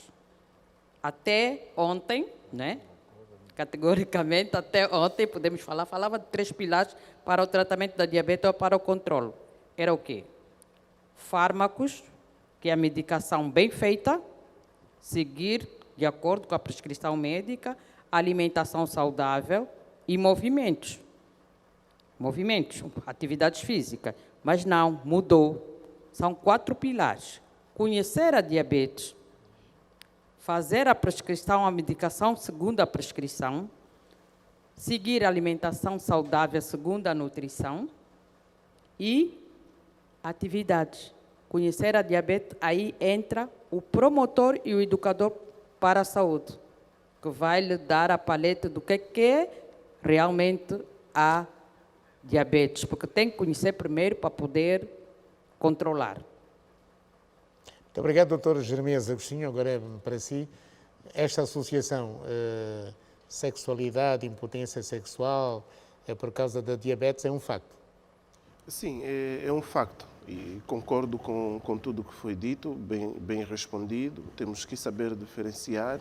De facto, quando o indivíduo consegue controlar os seus níveis de açúcar no sangue, quer seja porque cumpre com a medicação que é passada pelo médico, porque cumpre com a dieta que é passada pelo nutricionista e pratica exercício físico, ele tem a sua situação controlada e, uma vez controlada, vai tendo o seu desempenho com toda normalidade. Se não controla, a situação já pode sair um pouco do normal e passar em si para o anormal, que não é o que se deseja.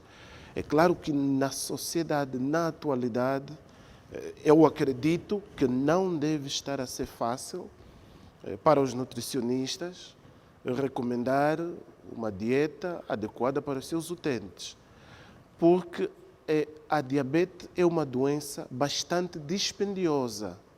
Ela é dispendiosa em termos financeiros, porque o indivíduo vai precisar custear, em termos alimentares e em termos educacionais, porque ele precisa de ter um conhecimento bastante profundo para poder cumprir com todas as orientações. E com as situações em que nós vimos a sociedade passar agora, está muito mais difícil. No que concerne à prática de atividade física, vamos nos dando por satisfeito. Hoje, com mais frequência se observa as pessoas fazerem caminhadas, praticarem exercícios, vão ganhando conhecimento da importância que o exercício físico tem. Temos várias associações disseminadas um pouco pelo país que vão incentivando as pessoas a praticarem exercício físico. O Estado tem de controlar, aqui já falando um pouco sobre essa questão da educação, o crescimento das comunidades. Porque o crescimento das nossas comunidades não está a ser acompanhado da devida urbanização que facilite ao cidadão praticar exercícios físicos. E temos que melhorar nesse aspecto e ver, vamos construir, vamos urbanizar uma zona, sempre urbanizá-la de tal forma que haja espaços para as pessoas praticarem exercícios físicos. Queria só também tocar um pouco nesse aspecto da educação.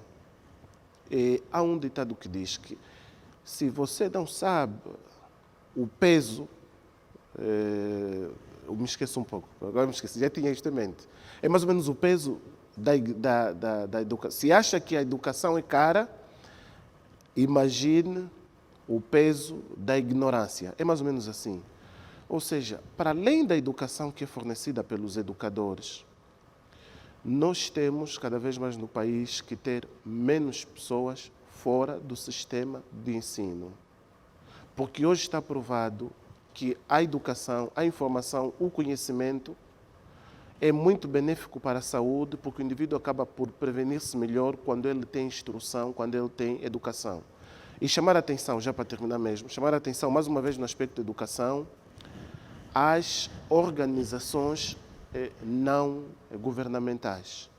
Educar as pessoas sobre as medidas de prevenção da diabetes não deve ser uma função só dos profissionais de saúde. Somos poucos e não estamos em todos os sítios. É preciso que, a nível das comunidades, aquelas associações, grupos de jovens, grupos de religiosos, grupos políticos, ajudem os profissionais na transmissão de informação sobre as medidas de prevenção das doenças. Não só de questões políticas, não, mas também falar sobre como se deve prevenir essas doenças. Obrigado, doutora Francisca da Silva. Sexualidade, impotência versus diabetes.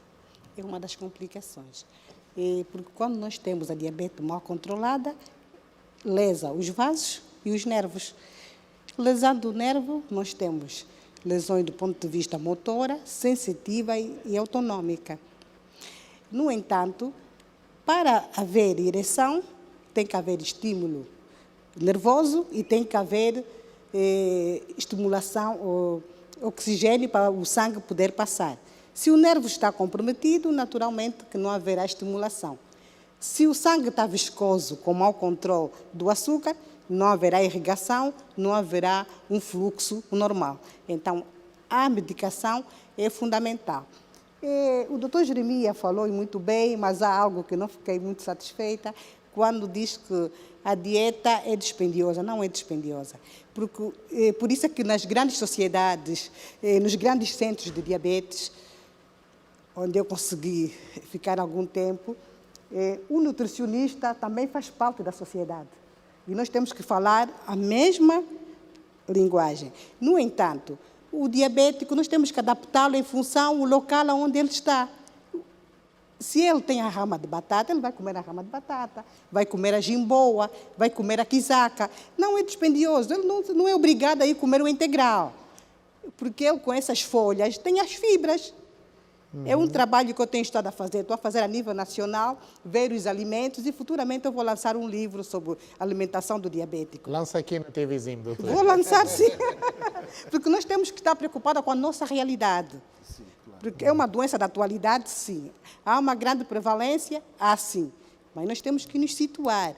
Por isso é que eu ainda reforço, em termos de um centro de diabetes, a informação deve ser bem passada e as pessoas devem estar bem orientadas, porque estamos completamente desorientados. Sr. Bastonário, o diabético não deve, mas não deve mesmo, fazer automedicação.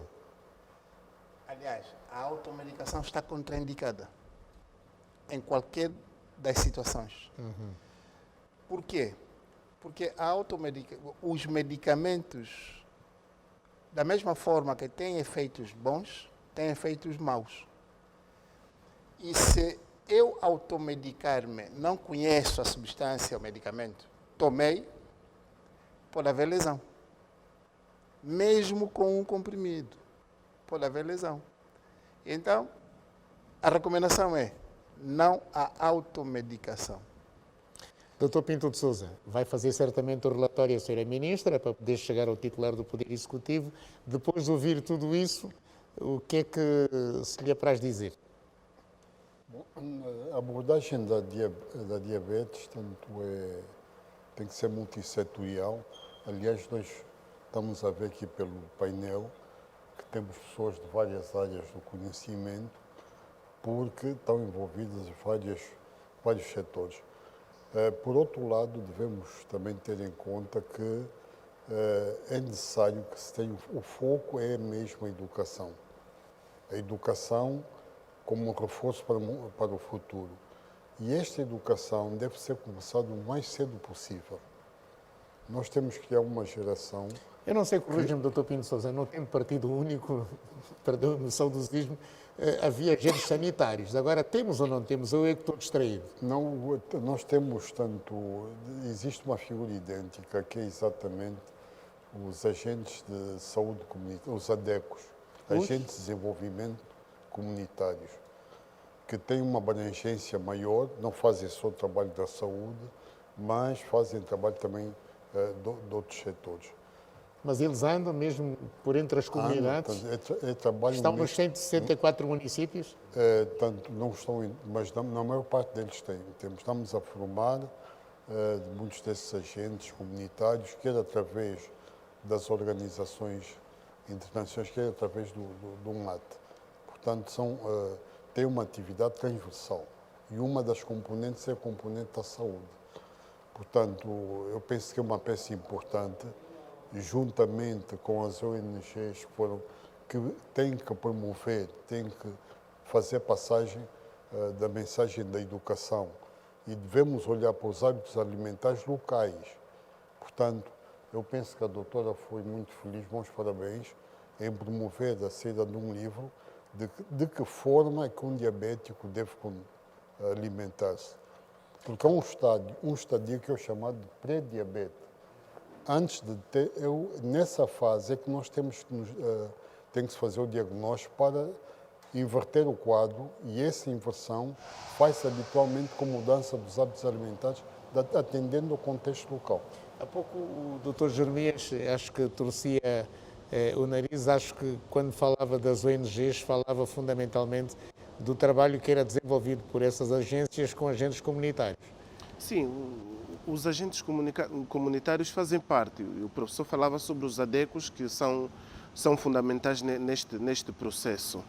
É claro que nós temos agentes sanitários motivados, galvanizados, que andam pelas comunidades. Esse aspecto de motivação já é um pouco mais complexo, porque alguns depois vão tendo alguns períodos de greve periódica, uma dificuldade na remuneração, e que com certeza dificulta um pouco o trabalho dos agentes. Aqui em Luanda nós temos, salvo melhor informação, durante algum período inclusive ficaram sob responsabilidade do governo provincial de Luanda. Houve algum conflito em relação ao enquadramento dos mesmos, o que levou à desmotivação. Eles são fundamentais. Eu tenho defendido a necessidade de se aumentar o leque de ADECOS. Eu considero os estudantes dos cursos ligados ao setor da saúde como agentes de desenvolvimento, de comunicação para as comunidades e que tenham um custo quase zero para o Estado e que, de certa forma, considero que estão a ser subaproveitados. Na Faculdade de Medicina, e o professor Pinto é prova disso, foi meu professor, há um período em que nós fazemos um estágio no Bengo e ali na província do Bengo nós fazemos um trabalho de desenvolvimento comunitário muito grande a nível dos centros de saúde e mesmo do próprio hospital municipal. E isto tem ajudado muito aquelas comunidades. A Faculdade de Medicina da Universidade Agostinho Neto praticamente adotou aquela comunidade, passamos pelas rádios e fazemos informação. Eu penso que as universidades, os institutos que possuem cursos de saúde, deveriam fazer o mesmo processo. Eu penso que a universidade privada tem algum processo ligado a isso em curso.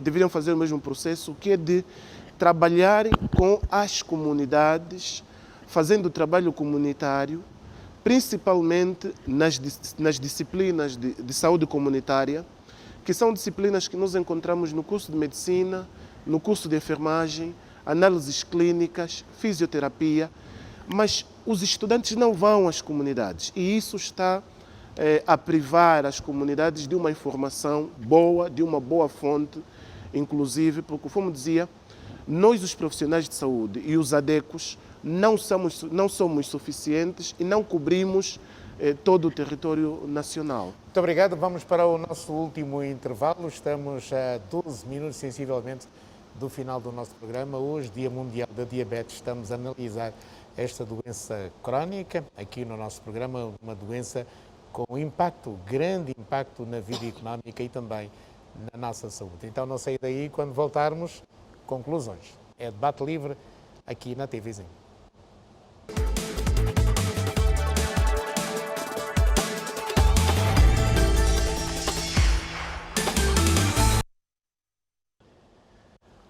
Pois bem, agora nos últimos 10 minutos do nosso programa vamos para recomendações. Hoje é Dia Mundial da Diabetes, é uma doença crónica com grande impacto na economia e na saúde no nosso país. Segundo dados da OMS, há mais de 1.800.000 angolanos que sofrem da diabetes. Vou começar com a doutora Jeremias de Sousa, agora nas conclusões. Que medidas de saúde pública? Jeremias Agostinho, perdão. Sim, eu defendo, enquanto uma pessoa ligada à saúde pública, medidas preventivas. Está mais do que provado que os custos com a prevenção são extremamente mais baixos do que os custos com o tratamento. E as medidas preventivas são de responsabilidade do Estado, o Estado tem algumas, a população possui outras. A primeira é a questão da educação, todos nós temos que trabalhar nessa questão da educação, o Ministério da Saúde, o Ministério do Ensino Superior, Ciência e Tecnologias e Inovação, o Ministério da Educação, as organizações não governamentais de todos os níveis, todos nós temos que trabalhar para informar as pessoas. Adília Cordeiro, nutricionista, recomendações? Eu gostava de reforçar o que nos disse aqui a nossa endocrinologista, desculpe, doutora Francisca da Silva. Francisca. Primeiro, antes de reforçar, eu gostava de frisar aqui e afirmar que a alimentação do diabético não precisa diferir muito da alimentação que nós, nutricionistas, recomendamos para uma pessoa normal, que não tenha nenhum tipo de doença. O diabético só precisa de comer de forma equilibrada e saudável. E ao contrário do que muito se pensa, não é caro comer saudável. Não é caro, só é necessário fazermos as substituições certas e comer a quantidade certa de cada grupo alimentar. Por exemplo, se aquele avô que é diabético descobriu que é diabético, comia um prato em que metade do prato ele tinha o fungo de milho, o que é que eu vou dizer a este senhor, não é? A este mais velho? Eu não vou dizer para deixar de comer o fungo. O que eu vou dizer é que deve comer uma porção menor do fungo que comia e investir em quê? Em alimentos ricos em fibra, que são as nossas verduras, os legumes, as frutas. Estes alimentos é que devem estar em maior quantidade no nosso prato, mas não só para esse mais velho que tem diabetes, também para o público no geral, porque estes são os alimentos que o nosso corpo precisa em maior quantidade. São estes alimentos que servem como proteção para o nosso organismo. São alimentos que alimentam as nossas bactérias do bem, o nosso microbioma, né? Que é um conjunto de bactérias que nós chamamos exército que o nosso corpo tem, que habitam no nosso intestino. Estas bactérias precisam de fibra para que elas estejam na quantidade certa para combater as bactérias más, para produzir anticorpos. E o diabético precisa de ter os anticorpos ali em alerta, dispostos, disponíveis, né?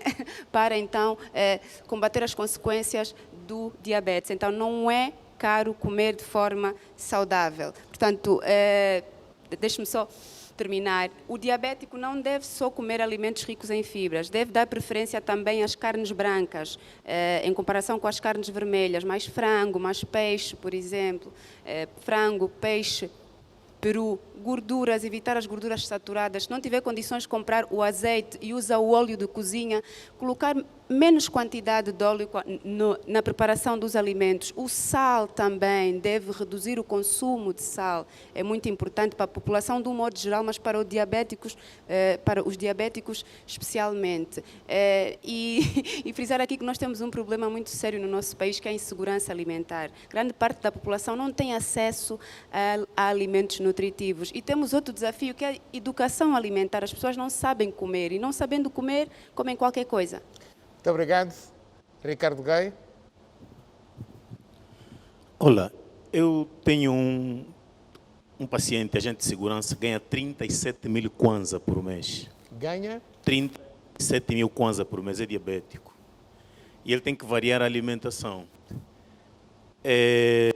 5 bananas saem a 500, 600 kwanza. De facto, precisamos um pouco de equilíbrio nessa questão. De facto, os alimentos estão um pouco mesmo elevados exatamente para um certo número de pessoas. Eu quero concordar muito com o doutor Jeremias em muitos aspectos. É verdade que irmos para Jimboa, uma mengueleca, está barato. Mas como tem que variar os alimentos, ele tem que variar. Os outros alimentos são caros. Veja só, um dos alimentos mais saudáveis para um doente diabético são as oleosas. Estão na primeira linha até, oleosa. Muito saudável, quer dizer, nas doses adaptadas à situação real. Veja só quando fica um pacote de pistástico, por exemplo, de amêndoa, mesmo a ginguba. O indivíduo também não vai comer sempre a mesma ginguba.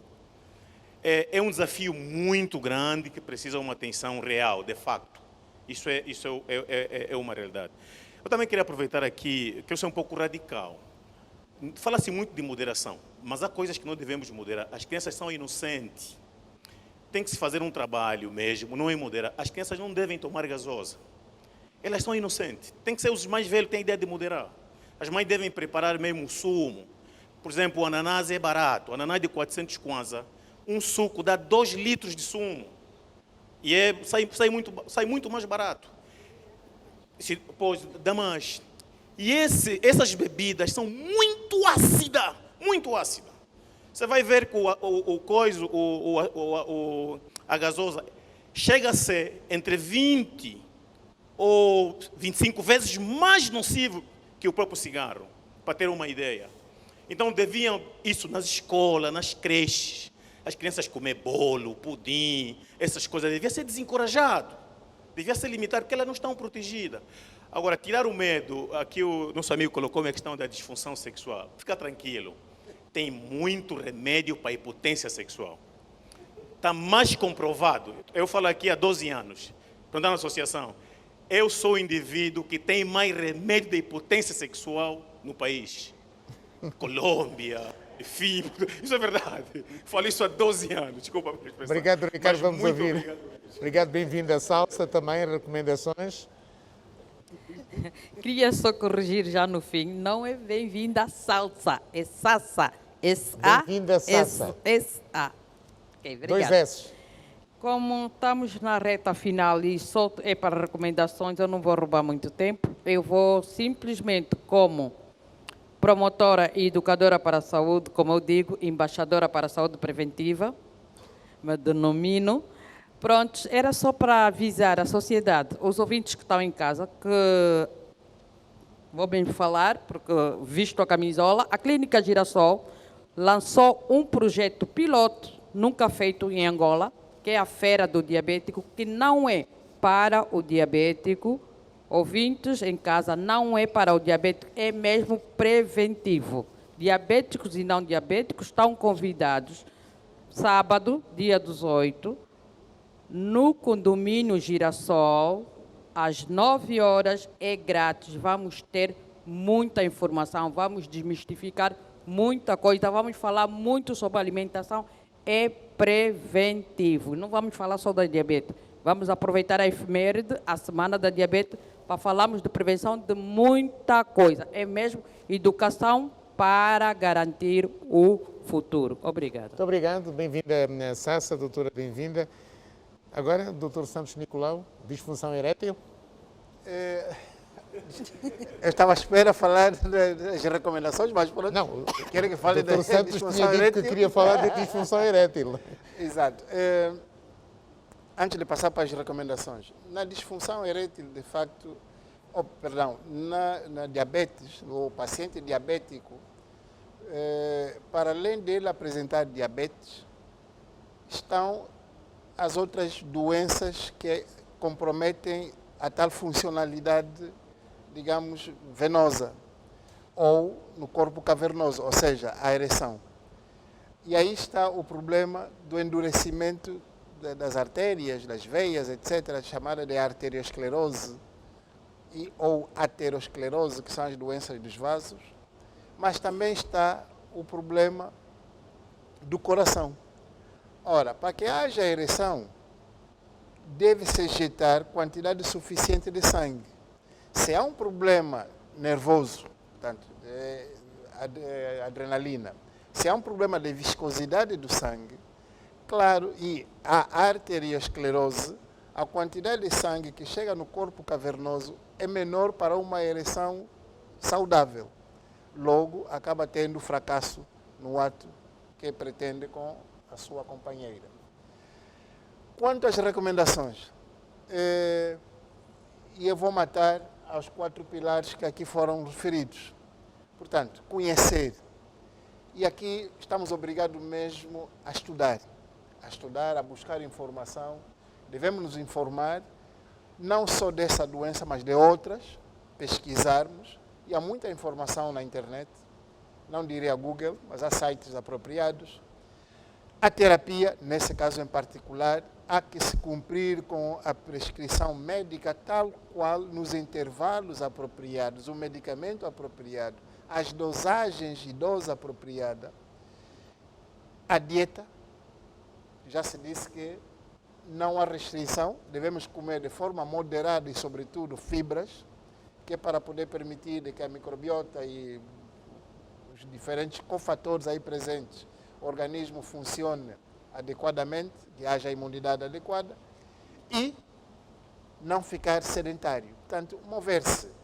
Quem está limitado em fazer exercício físico, se tem uma área, uns metros quadrados no quintal, com terra, com pegar uma katana, uma enxadazita, com mover a terra, já está fazendo exercício. A tal chamada cultura urbana. Muito obrigado. Muito obrigado, doutora Francisca da Silva. Saúde pública, recomendações? Dizer que a saúde pública tem que estar alinhada aos indicadores clínicos. Eu, pessoalmente, na instituição onde trabalho, em média, vê-se mais de 300 doentes por dia, por mês, diabéticos. Imagino, quer dizer que essa estimativa da OMS não é tão fidedigna. Então, precisamos de trabalhar. Estamos há 100 anos da insulina, há mais de 100 anos da metformina, mas ainda temos alguns problemas básicos. Então, é um grande desafio e fico feliz por estar aqui neste debate com alguém com poder de decisão, que é o professor Pinto de Sousa, e eu sei que teremos bons resultados. Obrigado, doutor Pinto de Sousa. Afinal, políticas para educar e prevenir. Portanto, a mensagem que eu gostaria de dizer é que nós estamos preocupados com o preço de medicamentos e por isso nós estamos a preparar um plano de subvenção de medicamentos, está a ser discutido, portanto, e que oportunamente será, portanto, aprovado e anunciado. Por outro lado, nós não devemos esquecer da componente educativa. A diabetes é uma questão são fatores modificáveis, é mudança de hábitos alimentares. Então o apelo é que o indivíduo, as famílias, sobretudo os grupos vulneráveis, tenham mais informação relativamente, portanto, aos fatores de risco, nomeadamente a alimentação, os exercícios, enfim, e como prevenir. Eu penso que cada um de nós fizer 30 minutos de marcha é o suficiente 3 vezes por semana. Nós estamos a prevenir um grande mal, não só a diabetes, mas outras doenças. Portanto, e esta educação tem que ser transversal. Todos nós devemos falar todos os dias da diabetes e, sobretudo, do modo de prevenção. Reparem que a OMS mudou de lema justamente porque chegou à conclusão que não era aumentando o acesso, mas sim educando a população. E esta é a arma mais forte que nós temos relativamente ao diabetes. Naturalmente que para os doentes o tratamento e o apelo, portanto, é que não estão abandonados. O Ministério da Saúde está preocupado e está a arranjar estratégias, formas a reduzir o preço dos medicamentos e aumentar a acessibilidade também. Muito obrigado. Muito obrigado. Nós é que agradecemos, Dr. Pinto de Sousa e mais convidados, Sr. Bastonário da Ordem de Farmacêuticos, Dra. Francisca da Silva, Dra. Jeremias Agostinho, Doutora Bem-vinda Sassa, Doutora Adelaide Cordeiro, Dr. Ricardo Gai, demais membros da Augusta Plateia, muito obrigado. Afinal, falamos da diabetes porque hoje é o Dia Mundial da Diabetes e, naturalmente, que a TV Zimba há 15 anos que luta para promover a saúde, de modo a que possamos prevenir muitas doenças. A diabetes é uma doença crónica que afeta seriamente o nosso país porque atinge grandemente a população economicamente ativa. Então, há 15 anos que fazemos história, estamos aqui todos juntos, fazemos história. Nós, em nome do Serviço Público da TV Zimba, agradecemos a augusta audiência. Muito obrigado, boa noite. Vai ser assim até o próximo dia 6 de janeiro de 2024. Vamos celebrar 15 anos na sua vida, no próximo dia 14 de dezembro. Afinal, nascemos no dia 14 de dezembro de 2008, faz agora 15 anos, então vamos estar com toda a audiência de Cabinda ao Cunene, de Mário Leste, nas diásporas, porque o sinal da TV Zimbo chega a todo lado. Mais uma vez, muito boa noite e para si que nos acompanhou, já sabe, a diabetes existe, é uma doença crónica, muito perigosa, silenciosa e está a afetar a população economicamente ativa do nosso país. Por isso, todo o cuidado é pouco. Boa noite mais uma vez e muito obrigado. Juntos fazemos história.